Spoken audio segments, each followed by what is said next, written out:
Welcome to Making Waves, a show about sound art, produced by New Adventures in Sound Art. I'm your host, Darren Copeland, and today's show we have both a video version on NesaTube, as well as the radio show for WGXC Wavefarm.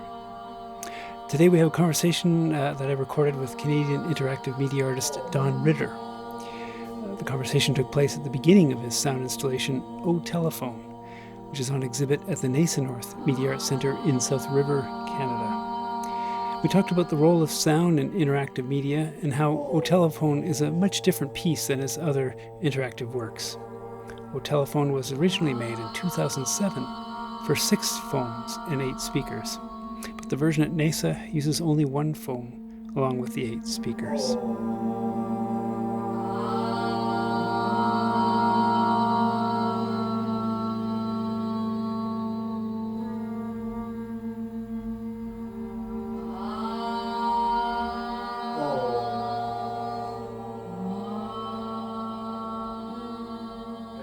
What I discovered, at least my perception, was that when we have a visual experience, whether that is art or whether it's looking out the window, our comprehension is sort of much more, I would say, logical. Like if I look at the window now, the logic of I can see the sun is coming down, I can see across the street, but music, and I would say sound in general, has much more capacity to induce an emotional feeling. Mm-hmm. That was my perspective of it. Tell me the differences of working with and without video. What are some of the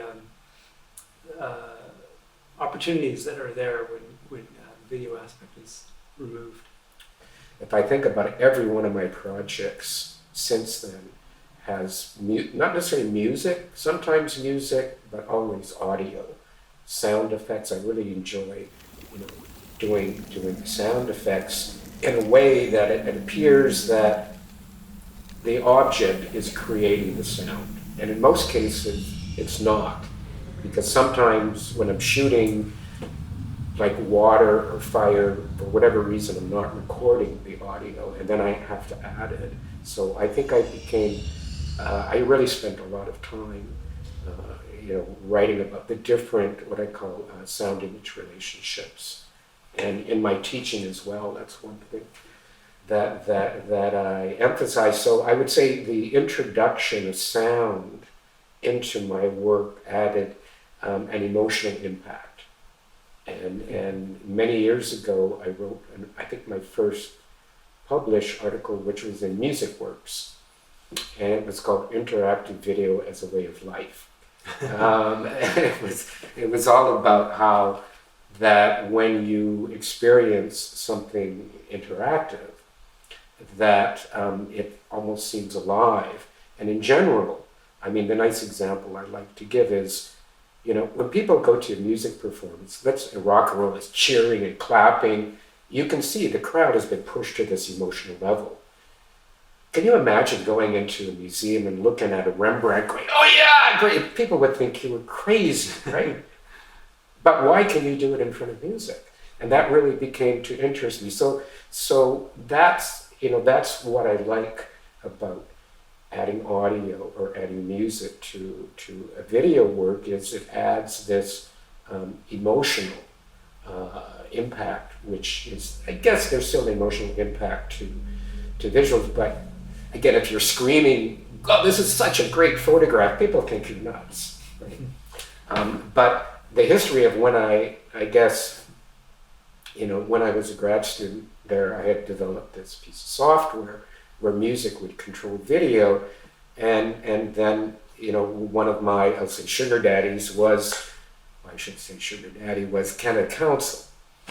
And mostly I was, writing this software about video being controlled. And at that time, even like a 1 gigabyte disk drive was really quite expensive. And video projectors, well, not even possible for me to buy a projector. And I think I got 2 or 3 Canada Council grants in a row. This is coming back to your question. And then I didn't get it one year. And I thought, gee, well, I'll do a sound piece, and that's the history, and that piece. I don't know if you want me to. Maybe I can explain it later. Called Intersection. People usually call it Don's car piece. It really became my most widely exhibited installation. Really quite ironic, and it became so popular to the degree when people would see, my video, they said, "Oh, you're now expanding into visuals." Like, well, actually, it's the opposite. Right. Yeah. Well, I can't say it's the opposite, because if I look at my history, they were happening. They were happening. The audio was part of it, but yeah. Yeah. Is there something about time that's different in a piece that has no visuals? The experience of time for the Is time? Do I view time differently? Yeah, that you manage time differently as the author of the experience.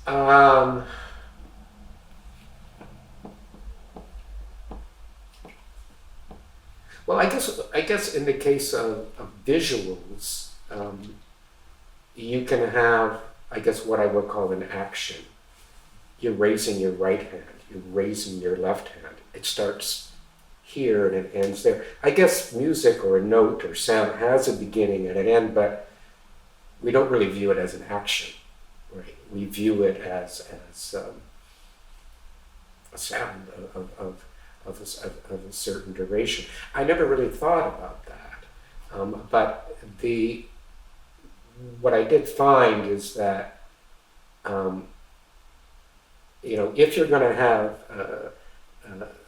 an environment of video and sound that is synchronized with each other, and I have to sort of fabricate it in a way. Well, which has dominance? Do I have the audio, and do I then edit the video to it? Or do I have the video and I edit the audio to it? Which one is in control is maybe not the right word, but which one comes first? Mm-hmm. And I find having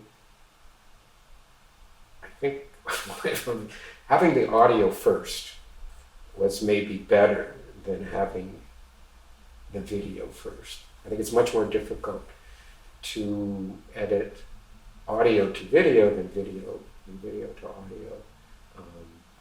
Of course, the way I'm because the audio gives you the emotional temperature, or well, if it's if I'm working with a musician and say, hey, do you mind if I take this part and move it to the front, it would completely make a different composition. But in the case of video, like at the very beginning, a lot of it would be more of I guess what I would call a montage, which is, video is just, they're really fast and you can jump on, now it's a hand, now it's a person's head.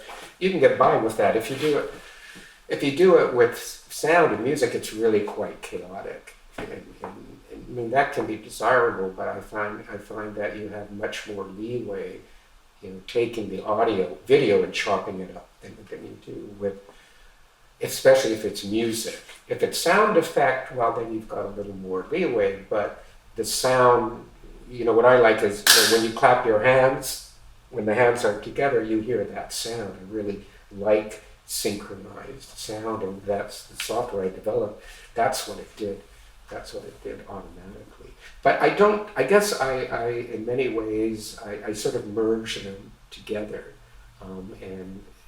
But again, I've never created a video-based piece without audio, although I've created audio-based works without video.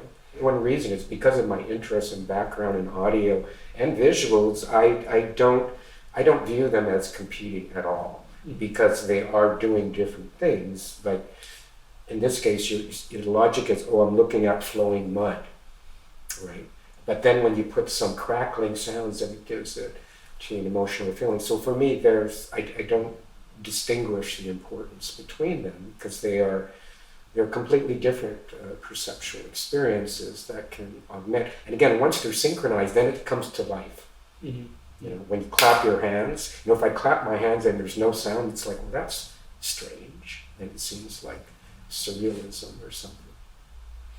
Well, let's talk about Telephone, just to, and also you were mentioning your background, but you also did some work in telecommunications and that, and then you had also told me privately that you had lot of experience and enjoyment from yoga, and Yeah, how did yeah. these how does this piece Yeah. bring those two interests together? Yeah, yeah. And Inwood is largely, although we see the telephone, but we also are mainly an auditory experience.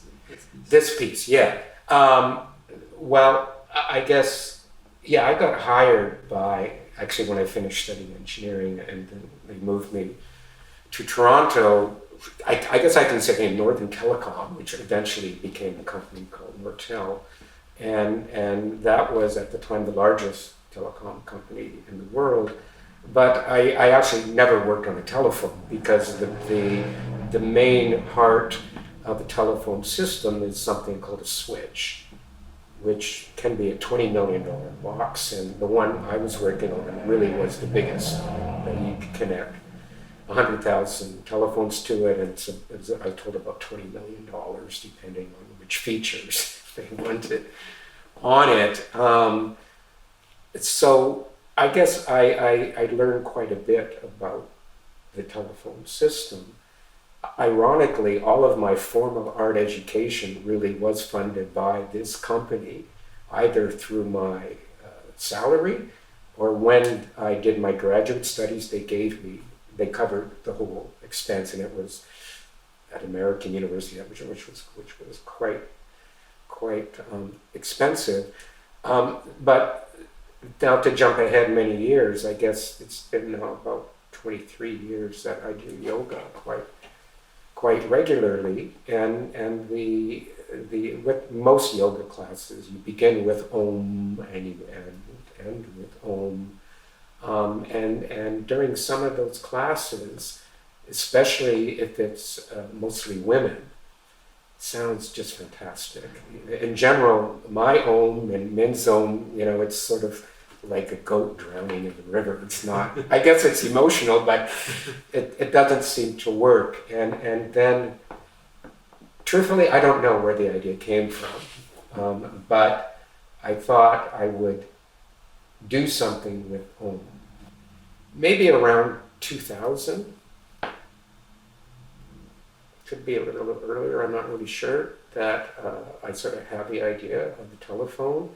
And by then I was living in Brooklyn, in New York, and then I started getting these phones, and people would tell me, "Hey Don, there's some junk store, in Williamsburg," and I saw two of them, so I would dash over, and some of them would be in bad shape. So it took me a couple of years, actually, because I wanted the black ones. Well, I wanted them all the same color, and I think back then they were mostly black or green. And then eventually I got them, and then this piece, it's been in production for almost 20 years, I would say. And then when it's only, I did not finish it in New York, but I did all the recordings, and they were my yoga buddies. They were. There's one male who was the yoga instructor. His Om was it was a really good Om. It should be. He's an instructor. My Om, I recorded it. It didn't make the cut. It didn't make it, and a few others didn't make it as well. Again, because some of them sound quite nice. The goal was to make something that was really quite pleasant sounding, which is in complete opposition to intersection. A lot of my pieces are somewhat aggressive. I didn't want to create this impression that I was obsessed with, aggression or anger, because that's not true. And then I moved. What year that would be? 2006, and then I moved to Berlin, and then that was the first piece I started working on in Berlin, and then I had to modify the telephones. In this case, the speaker, which is in the handset, is pretty low quality by today's standards, so I found some sort of pretty good ones. It's as good of a speaker you can get, that's this big. And then the idea, though, of I didn't mention, removing the dial, because these are all the dial based, because this model historically, this is called the 500 set, which is the most popular design ever made in telecommunications. I think it came from a company called Western Electric, and then other companies could probably buy it, whatever, but the rights to produce the same shape, and then I was able to find speakers that fit. I remember walking down Canal Street in Manhattan, going from store to store, and these vendors thought it was price. I said it has to be exactly this size, and it has to look cool. And then I found them, and then I basically I wrote the software for it. And I don't know at what point you want me to go into detail. And then the first exhibition was in 2007 in Berlin. Well, there's actually, the configuration here is a little different than the previous version. The initial version, actually let me finish one thing. The problem with the exhibitions from the initial version is that the audience, I guess, were poking the speaker. We think it was because they didn't believe the sound was coming. And as the weeks went on, they basically would destroy the speakers. And the speaker in the phone. Speaker in the phone, right. This is normally the initial. There were 6 phones, and well, I guess there was 12 speakers. There's a little speaker in the handset, and there's a speaker in the phone. But I was quite surprised that they were damaged. And the second time that would have been in, I guess that was in the Czech Republic in Brno, and I told the curators, I said, I want to put a grill over top of it because people are punching them out. And he said, oh, the Czechs, they're very well behaved. And at the opening, within 30 minutes, someone had punched out, the dust cap at least. And then I said, okay, now you're going to have to pay me some money. And then I think 3 of them got damaged. And then the third thing in France, they said the same thing. Oh, the French, they're very well behaved. Well, it was the same thing there. And they were really ripped apart by the time I came out of that show. So that was back in 2009. So what is different, one of the things that's different is the first time it's been shown with the grill on top. And initially I didn't like it, but now, the alternative, is I don't want to keep replacing it. So the initial, how the initial version worked is that the phones would ring randomly. And if you would pick up the phone... The original version had 6 phones. This is 1 phone. Right, I'm talking about the first version first. Yeah. Actually, if you just picked it up and it wasn't ringing, you got dial tone. And then if you picked it up when it was ringing, then a voice would play Om coming out of that phone. And it would do that until you put the handset back down. Now, if one of the phones is activated, and then another phone rings and someone picks it up, you have now 2 ohms, but then they pan between each other. And then if the third one gets picked up, and then it pans between the 3 and 4 until eventually you have these 6 ohms going around you. Was there anything else then? If you then would hang up the phone, let's say 6 of them were panning, then it would dynamically switch to 5, and it would just dynamically move. And it took quite a bit of programming to get it to do that smoothly, but it seemed to have worked. But this version, we tried something different. In this case, I decided to rewrite the software simply because of the operating system and the version of programming. It was, I felt to do it. So this is it doesn't have the 6 phones. But what it does have is a much higher quality audio because you've got these good Genelec speakers here. So the way this system works, same thing. If you pick up the phone, you get dial tone. In this case, the dial tone will only come out of that phone. Now, right now it picks a random pause between 5 and 20 seconds, and then it rings. And if you pick it up, then you get Om. And in this case, since we don't have multiple phones, what I did was, after a certain amount of time, I think initially 20 seconds, then a second voice. So the first voice is now panning through the 6 speakers, and then 20 seconds, another voice starts panning. If you hang up the phone, it doesn't stop immediately, it sort of fades out.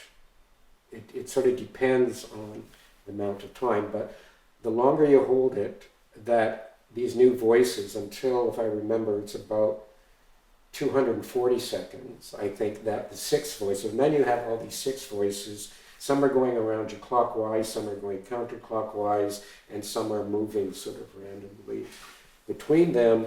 And then it, I guess, at 300 seconds, then it sort of fades out.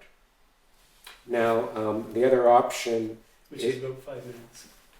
At about 5 minutes. Yeah, approximately. So 300 seconds is 5 minutes.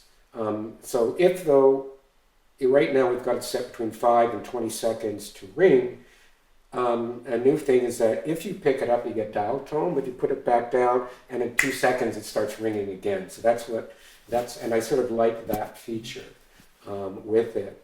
And did I miss something? Right now the phone is off. Yeah, right now the phone is off. Now it's finished, it's 300, well in this case, it starts fading out at 300 seconds, and I think it can go up to about 40 seconds, because it sort of depends where it is in what I call a sequence.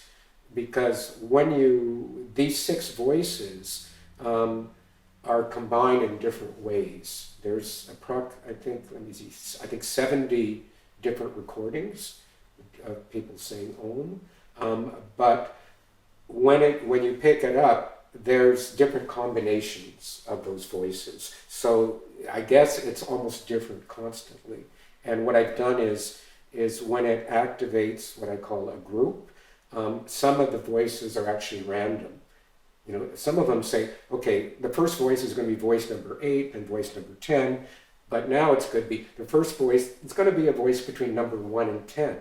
In this case, by these numbers, I mean, well, which voice, you know, each voice is numbered. But if you take it off, I mean, you can be holding it to your ear, or you can set it down, which is what we have done. And now it's just sort of in this quiet state. So if I put it back again, now it goes back to this mode. So now the software has picked up, it's going to pick a random number of minutes between 5 and 20 before it rings again. Or if I go like this, sorry about that. Okay. I'm just going to let it's going to ring, it'll only ring 4 times. Is that okay, like that? Answer it, or you want to? Oh no, well let's no. So in this case, I'm not going to answer it, but so now it's selected another random number, right? And we don't know what it is. I'd have to. Nobody chose to listen. It's between 5 and 20, so there's quite a bit of randomness in it, but that's what makes it sort of unique. What about the agency you're giving to the visitor, of whether the piece plays or not? Like whether we hear the choir of Oming. Is it really up to the people there? Because we could ignore the phone. And you could ignore the they phone. Play. You could ignore the phone. Yeah. And I was just interested in that relation, and the thing about and the phone, like the party line, from way back, like places like here, we had that for a long time. So this aspect of these, you pick up the phone, you hear other people talking. In this case, you hear this these people toning. Well, the phone is being used, I would say, in a symbolic way. It's not necessarily because I never really designed a telephone. I designed switches. The phone for me is there's something. It's about being called, right. Because the word Om. Maybe some people know that. I mean, it really comes from Hinduism. It goes back a few thousand years, and it basically knows to represent the universe, represents consciousness, represents awareness. So this is like really heavy symbolism. So it's not a sound that that you can deal with lightly. So I'm certainly I am not a scholar of Om, and in a way I don't want to talk because I guess I'm not really qualified to talk about it. Well, you can say what it means to you. But there is, I sort of like the sound, because I've heard Om, I've done I go to yoga quite a bit, thousands and thousands of times, and it can be a pleasant sound. And apparently there is some research saying that it actually is healthy for you, that it's sort of like meditation. When you're doing Om, you can't really think of, I have to buy groceries after work today. You sort of, especially when a group of people are doing it, and they've found that it's that sort of therapeutic, like meditation does do it. But in my case, what I liked about the symbolism, now I'm not sure if it was something I did purposely or accidental, it's like you're being called by the universe, right? Sort of like an idea, I mean, but I don't want to sound, because that could sound a bit sort of flaky in a way, but the phone is often used in cinema and poetry and many art forms to signify this connection to something that's not there in the room with you, that suddenly entered, and even can be in a poetic way a voice of the of someone who's no longer there.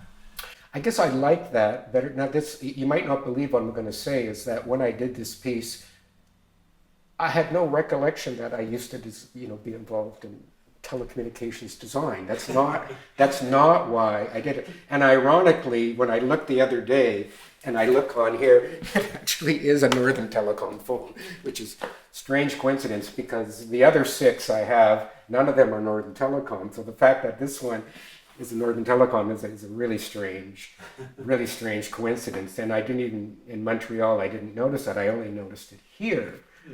Because on the handset is for Western Electric. Oh, yeah. So because when I bought these, sometimes the handset would be broken, and sometimes the body would be broken, so they were pieced together. Yeah. About that.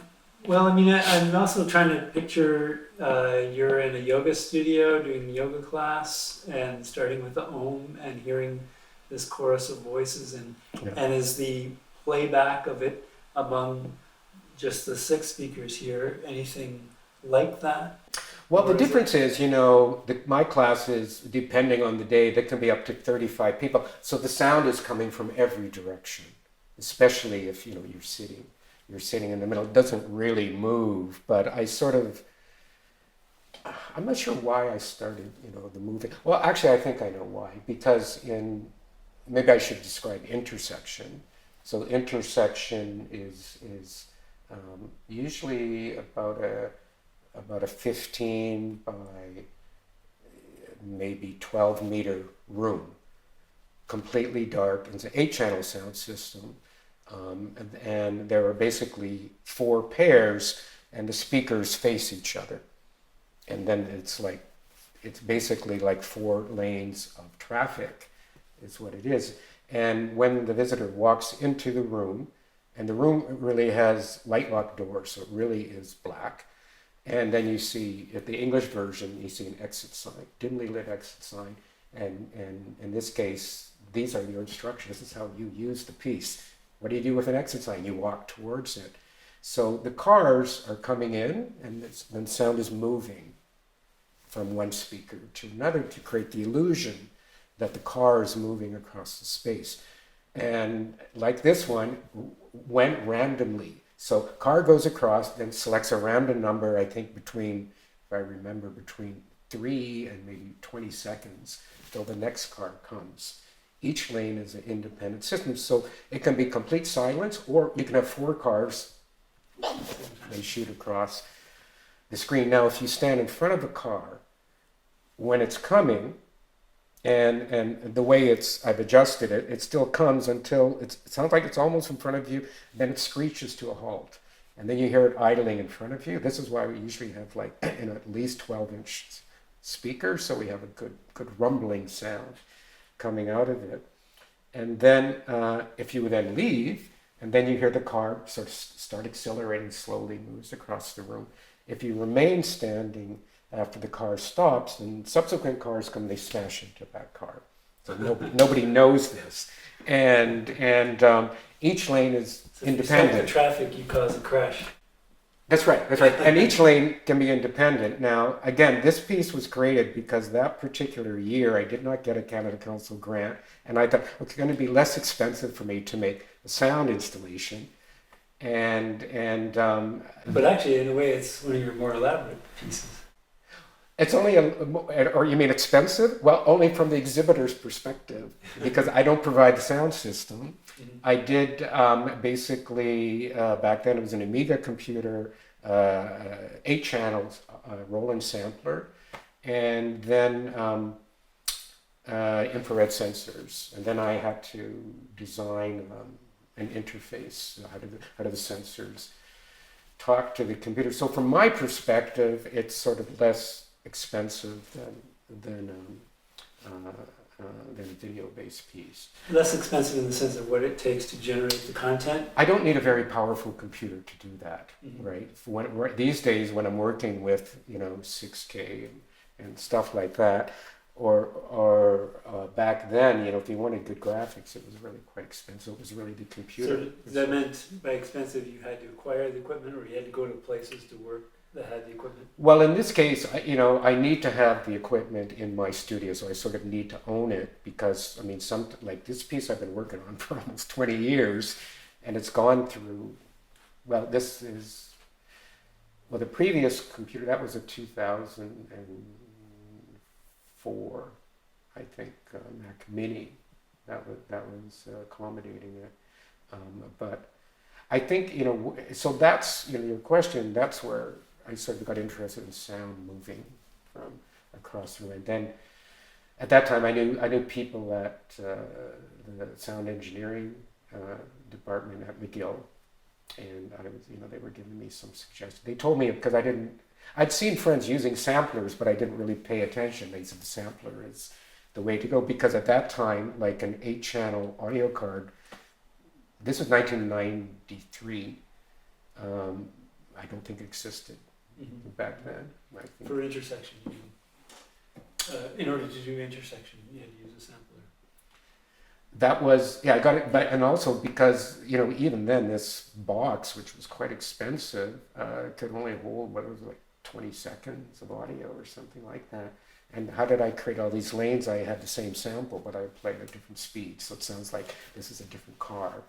Going slower because often I have to how can I do this and it's one thing when I worked after designing the telecommunications equipment. I eventually was being hired by Northern Telecom's R&D company, which was called Bell Northern Research, and they were doing really high-end, in this case, human interface design. So that's where I ended up with a group of psychologists.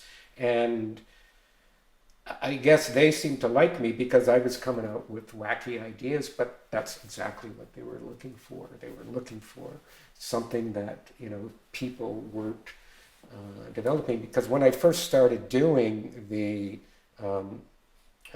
video being controlled by music. People, why would you do something like that? This is before Max and Speed. This is for all of these other programming language that now do it. And it was, the thing is when you come up with a new idea, usually most people don't like it. They don't actually recognize it. And that's something that, as an academic, I really investigated innovation. I found this is popular all over, and I was talking to individuals who specialize. These are consultants for innovation, and they told me the biggest bottleneck that these high-tech companies have is they really don't want to be innovative, because if you put a lot of money into creating a new idea, you don't really know if you're going to get anything out of it, And it's just like, I remember when the Macintosh came out, and I'm living in Boston, doing my graduate studies, and there were people, icons, pull them in, it's for children, the real people, they type the command like MS-DOS. Yeah, well, who does that today, right? Right? Because this was innovative, using the icons, but most people don't recognize it. And back then, people, I think when I graduated, then I was a professor at Concordia, and I had this system. People from computer science, why would you want to do anything like this? Because they sort of look at technology in one particular way, and the art stuff I'm looking, they see, well, this is what's the purpose of doing that. But the approach, I went on a tangent, but the approach, one thing I learned from, especially from Bell Northern Research, was the difference between coming up with an idea for an electronic device is quite different than actually designing an electronic device. Like it's one thing, designing a new telephone, but it's another designing the first telephone, because you have to come up with the idea. And the history, we were talking last night, the history of the telephone is very, very interesting, because apparently for the first 30 years, it was not very popular because no one, why would we want something? Why would I want to talk to my neighbor, my cousin in another city? Amazing. There's a psychic connection.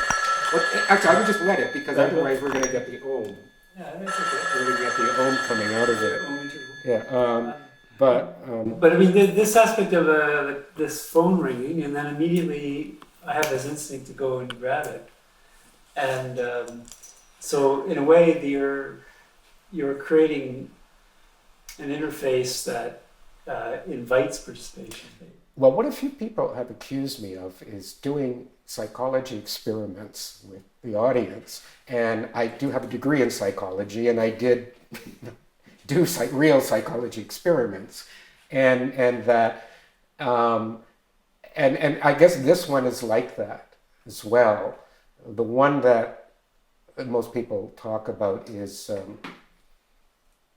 it's a piece called Vox Populi, and I think that was 2004, where there's a very large video projection of a crowd of people, and they're all clapping and going speech, and in front is a lectern with a microphone and a video monitor with a speech.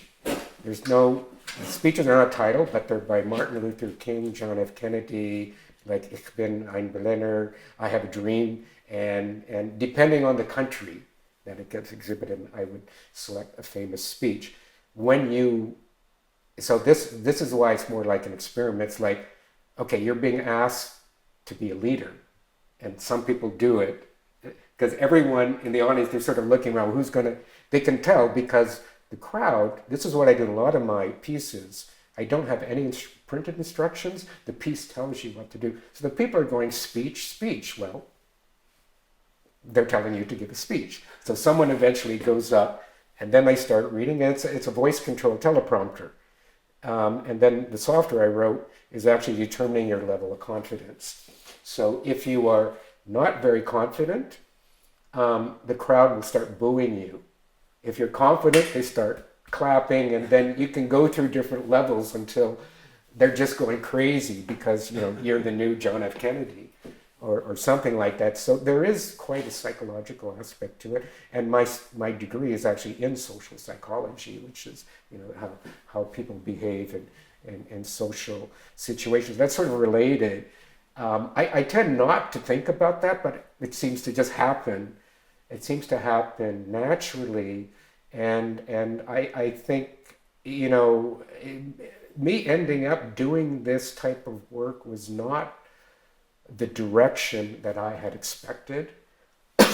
I didn't really study engineering and work in telecommunications because that's really what I wanted to do. I wanted to fund my art education because I knew as a painter that was going to be difficult.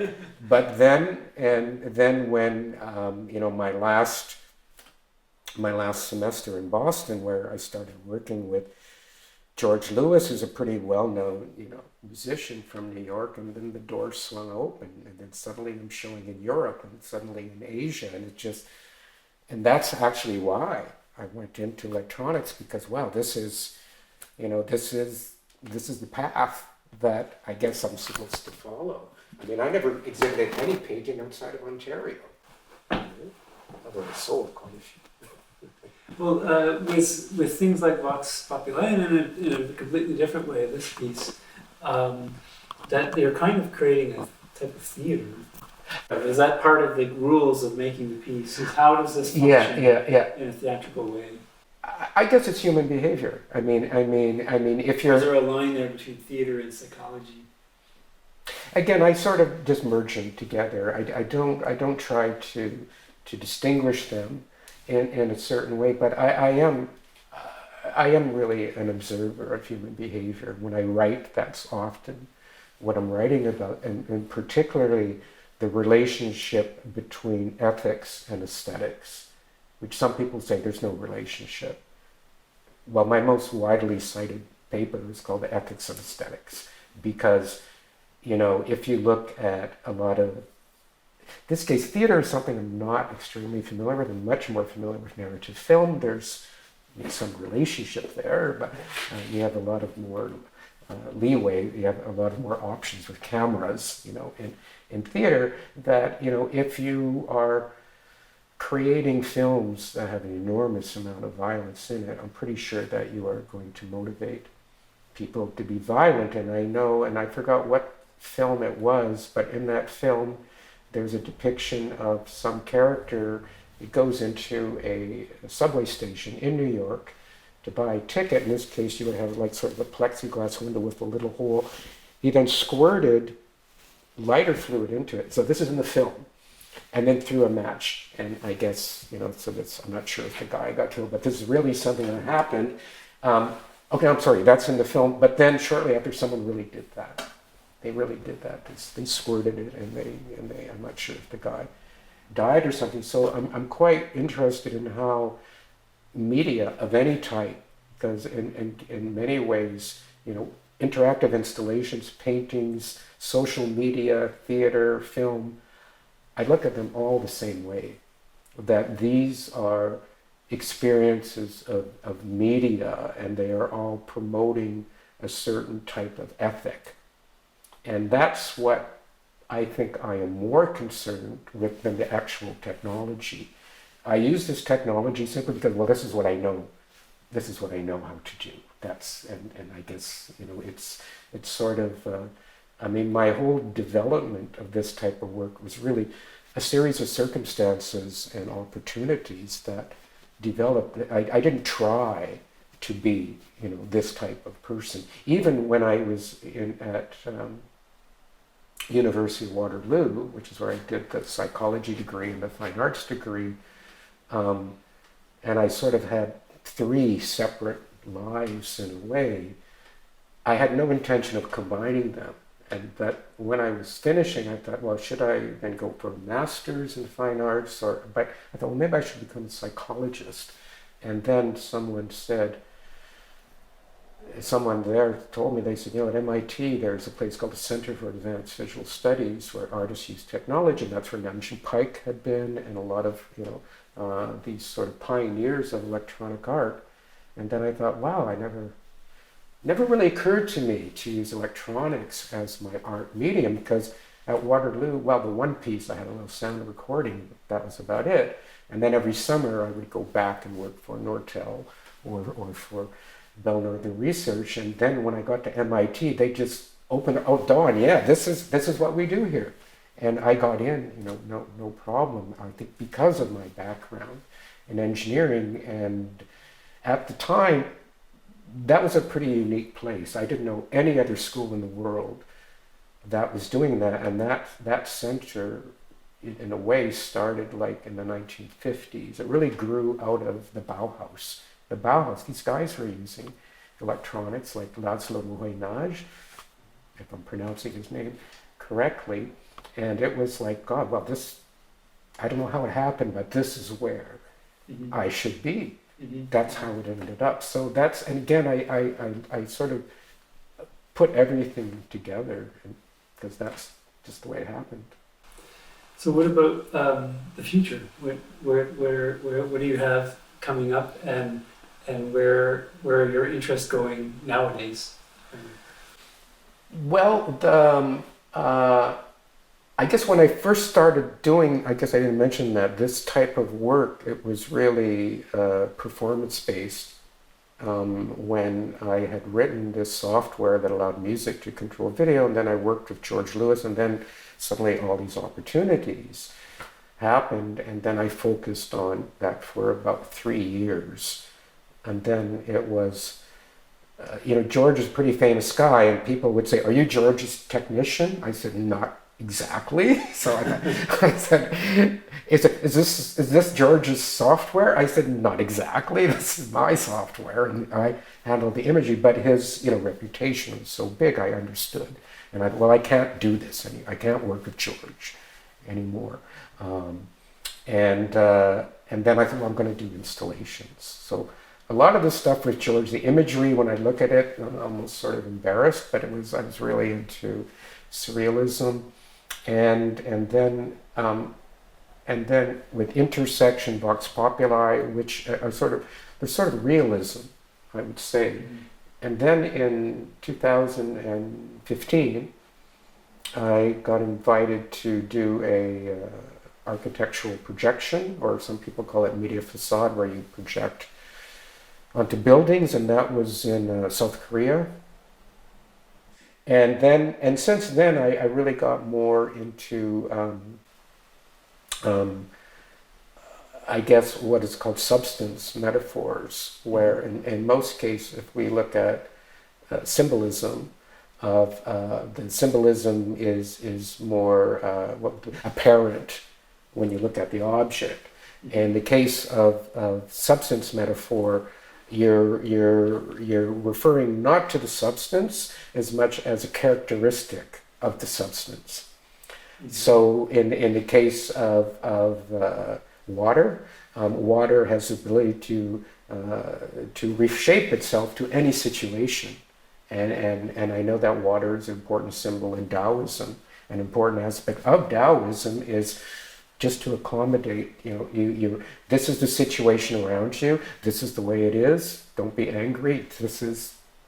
That's sort of like water. So I found that quite interesting. And then I got more into the symbolism of smoke and mud, and even plants. And so my last big pieces, that's in fact what they're out. So they're much more minimalistic, but technologically, in fact, they're much more complicated, because dealing with really high resolution and sometimes these video projectors, we've got $500,000 worth of video projectors. So that's the direction I've been going the last few years.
My more complicated pieces, like there's another one called Vested, which is really the most complicated.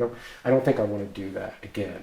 Mm-hmm. There is, that piece. There's 4 computers, 2 moving lights, 4 cameras, infrared detection, hundreds and hundreds of feet of cabling, which is quite exciting. But to really do that effectively, I would need a group. And sometimes I have had full-time assistants in Berlin and Hong Kong, but right now I don't have a full-time assistant. So I can't exactly answer your question, but there's a telephone and the idea of reducing it down and this to a single phone, and with existing speaker systems, that this is a kind of practical solution in a way that maybe that brings the scale of pieces down to. I guess even to something you experienced online. I guess it depends. Darren, you've got these 6 Genelecs and subwoofers, but most places aren't even going to have any speakers. Mm-hmm. So other places, I guess I guess my work has been exhibited at places with big budgets and whatever you want, to other places that well, the funny story, one place years ago said, Don, we don't have much of a budget, but you can do whatever you want. I said, yeah, but it's always that way. I'm not a commercial artist. You're not hiring me to make a certain thing. I can, as we did here, sort of modify it to fit your resources and space. I'm happy to do that, but no one tells me. And when I was an academic, this really confused a lot of my colleagues. They couldn't quite understand, like, what do you mean you just make pieces? Because a lot of the artists that are doing the type of work I do are full-time academics, because I would say the established art world has not really accepted this. They're still, the painting is still God. Basically, that's where the money is made. That's the people that get the attention. But like myself, I was full-time academic 23 years, and I know a lot of other people doing it, because if you want to do this type of work, for most cases, that's the only way. There is one exception, and that would probably be like Raphael Lozano-Hammer, who, in Montreal, he's probably done better than any other artist. Because I know lots of artists, working with this genre, especially in Europe and New York, but somehow Raphael has done better than most. I think he's got something like 40 staff of 40 people working for him. So. That's incredible. But I think that the university has replaced the Arts Council in many ways, as far as patroning experimental work. I think that's almost a necessary environment. And it's not only the salaries paying for your time, but also the access to money to purchase equipment or to use equipment that's already there. As well as space. Having an institution with big spaces. Arts Council funding for organization, institution that's funded only from the Arts Council, it gets you, maybe 1,000 square feet in total. Not 1,000 square feet for every piece that they're showing at that time. So it's I mean, the only problem with the academic context is the lack of public access to the work. Unless there's some outlet for that to happen, and things like projection mapping or large festivals and things like that provide that context. But there is a lot of work that doesn't get seen in the academic context, even though it has lots of resources and time put into making it. Well, even some, I guess some of the, the big institutions, I guess it's still, we don't hear about them as much as the ZKM in Germany, which is enormous. And then there is Ars Electronica in Austria. When I talk to people in the art world, most people never heard of these places. ZKM, I mean, these people are, and Ars Electronica, they're dealing with millions of dollars. These are not small budgets. I've been to Ars Electronica many times. The last time, 2017, where I had a piece there, 80,000 people over a 3-day period. I mean, that's enormous. But what I found, now this type of department that I was in at MIT is now very, very common, under different names.